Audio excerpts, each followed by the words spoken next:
Okay, so now I'm going to talk about the Dreyfus Affair.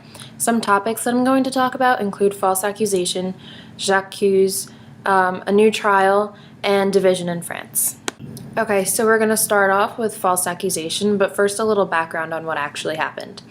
The person who was falsely accused, his name is Alfred Dreyfus, and on December 22nd of 1894, he was accused of sending documents to the Germans, but we later found out that the evidence was like flimsy in his case, and the letters were forged in his name, so he was framed.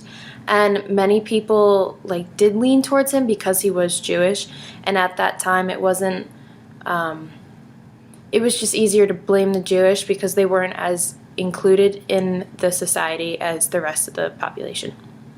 Now onto the topic of j'accuse. J'accuse is basically a newspaper article written by Emily Zola, which translates to I accuse in English. She was then convicted for writing this article, and she fled to England to avoid her year conviction in jail. Also in j'accuse, Zola accuses the enemies of Dreyfus of self-interest and illegal actions, so she was on his side fighting for him along with many others.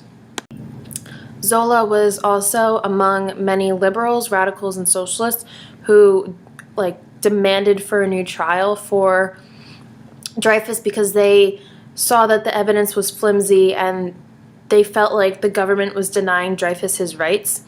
Eventually, it was figured out that Dreyfus was framed, and the officer that was responsible for the framing ended up committing suicide once he realized that there was a new trial going on. So in order to prevent him from having any punishments, with the documents that were sent to Germany, he just decided to kill himself. And the president of France formally pardoned Dreyfus and apologized to him. The Dreyfus Affair / case caused much division in the country of France, so much that it was the most division France has ever seen since the Paris Commune. It was mainly two sides, the conservatives and the Republicans, radicals, and socialists. The conservatives were on the defensive side, and they were sort of mad at themselves because they caused such a huge uprising for something, and they falsely accused an innocent man of something that he didn't do.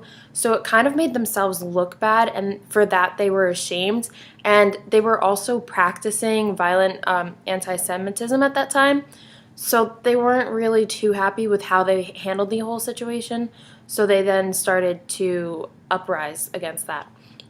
And the other side being the radicals, Republicans, and socialists, and they were behind Dreyfus's back the entire time. They supported him. They knew they had a feeling that it wasn't really him because the evidence was flimsy, and they felt like just because he was Jewish, they shouldn't prosecute against him because it was sort of a racial issue. And France actually did not end up coming back together until after their defeat to Germany.